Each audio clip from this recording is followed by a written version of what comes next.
पढ़े लिखे नहीं, वो खाली कहीं सुन लिए हैं तो उस सुन करके बातों को बोलते रहते हैं। ना उनको महर्षि पतंजलि से मतलब है, ना महर्षि कपिल से मतलब है, कुछ से मतलब नहीं। बस उनको किसी ने बोल दिया ना, बस सुना, हाँ बात सही करा, खंडन करना है। क्योंकि उनके अंदर द्वेष भावना है, तो द्वेष वाले व्यक्ति को द्वेष वाला व्यक्ति पसंद आता है, क्रोधी व्यक्ति को क्रोधी पसंद है। ये ठीक है, मैं सहन नहीं कर पाता, ये हम तो विरोध करना है हमें, वो अच्छा लगता है। जिसका जैसा स्वभाव होता है, जिसको झगड़ा करना तो झगड़ालू पसंद है, ठीक है तुम हमारे लायक हो भाई, तुम और हम मिल जाए तो फिर तो गर्दा कर देंगे। तो ऐसे ही हैं, उनको झगड़ा करना है। उसको जवाब कैसे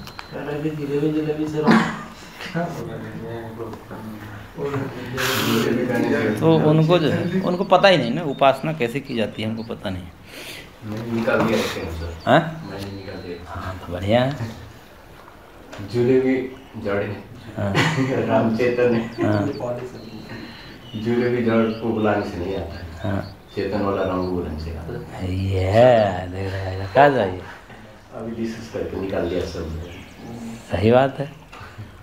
राम जड़ थोड़ी है, वो तो चेतन है, वो तो सुनेंगे। हवा पर जलेगी झूले में जड़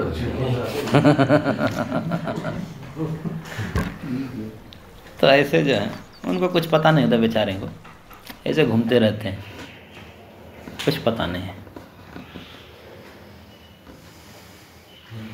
शुरू से ही हमें चिढ़ है, पता नहीं क्यों उनसे। मूर्ख है ना इसलिए चिढ़ है, और हमें तो द्वेष थोड़ी है। मूर्खता से हमको चिढ़ आती है, मूर्ख जैसे बातें क्यों कर रहे हो। जब तुम्हारे सामने ग्रंथ हैं, शास्त्र पढ़े हुए, पढ़ लो ना, अपने मन से काहे बोल रहे बक बक। तुम्हारी बुद्धि प्रमाण है क्या इसमें? शास्त्र को अपने अनुसार मानना है, जो उनको अच्छी लगे तो बोलेगा इधर ठीक है, बाकी सब प्रक्षिप्त है, प्रक्षिप्त घोषित कर देंगे। उनके घर की खेती है, जब चाहे जब प्रक्षिप्त कर दे, जब चाहे डाल दे, जोड़ दे, ये सब करते रहते हैं, उनको समझ में नहीं आता है। कुछ दिन पहले उषा पान को वो गलत ठहरा रहे थे। उषा पान गुनगुना पानी के पीते हैं। अरे उनमें दो संप्रदाय हो गए। एक आर्य समाजियों का संप्रदाय था, पता ना है कि नहीं है, उसमें कहे कि देखिए नहीं, आयुर्वेद में कहा है मांस भक्षण के मांस खाना चाहिए, क्योंकि आयुर्वेद के महर्षि कह रहे हैं इन औषधियों में इनका मांस का सेवन करना चाहिए, इसका नहीं करना चाहिए ऐसा, तो नहीं मांस खाना चाहिए। ऐसा भी आर्य समाज होगा, वेद में लिख दिया। समझना तो है नहीं कुछ तुमको। वेद में तो सेनेन विचरण यजेत भी लिखा है, उसको अधर्म माना है कि नहीं माना है?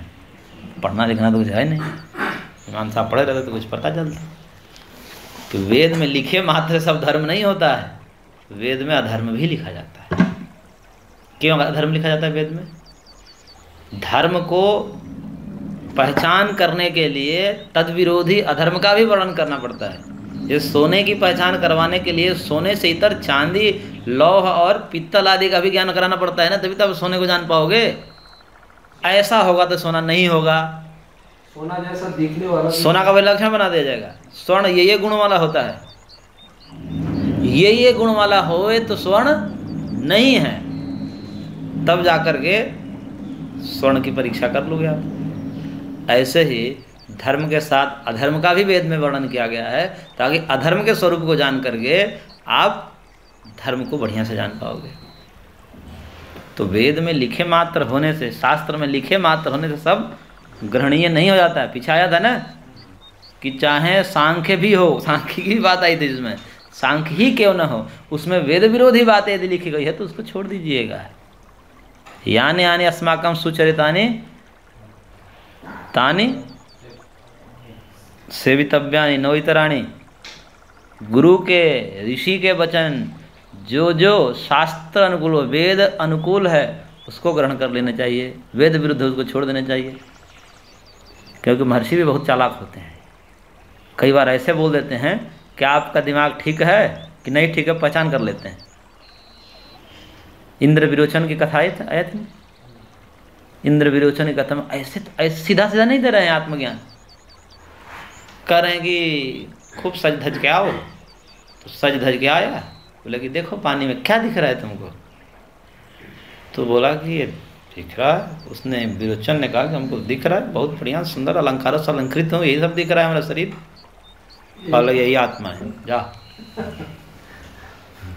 अब जानबूझ कर ऐसा दिए हैं कि देखते हैं दिमाग लगाता है, मनन क्षमता इसमें है कि नहीं है। और जाके वो तो विरोचन ही चला ही गया, क्योंकि 2 प्रतिनिधि भेजा गए थे।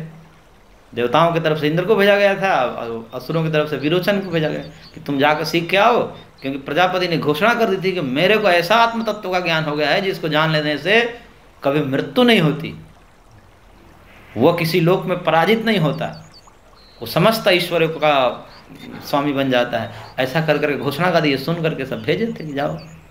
वो सीधे को लगे हाँ हाँ हो गया, तुम लोग क्या करो, कुछ नहीं करना है, खूब सज धज कर रहो, यही आत्मा का ज्ञान है, उन्होंने दिया है प्रजापति ने।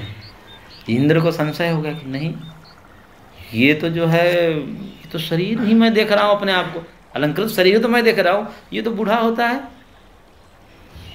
ये तो बदलता है, फिर मर जाता है। और आत्मा के विषय में मैंने सुना हो कि तो अजो नित्य शाश्वत वयम पुराण न हन्यते हन्यमाने शरीर।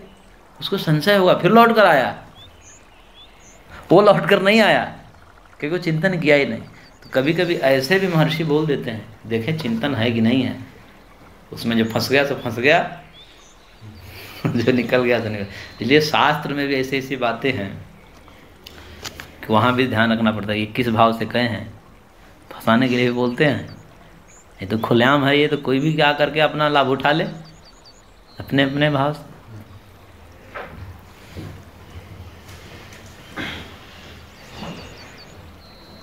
इसलिए वेदार्थवन महाशास्त्रम मायावादम अवैदिकम इति तद वाक्य से साधित। इसी वाक्य से पता चलता है कि ये सब मायावादी क्या है, प्रच्छन्न बौद्ध ही हैं, और इसी लपेटे में उनको भी ले लेना चाहिए।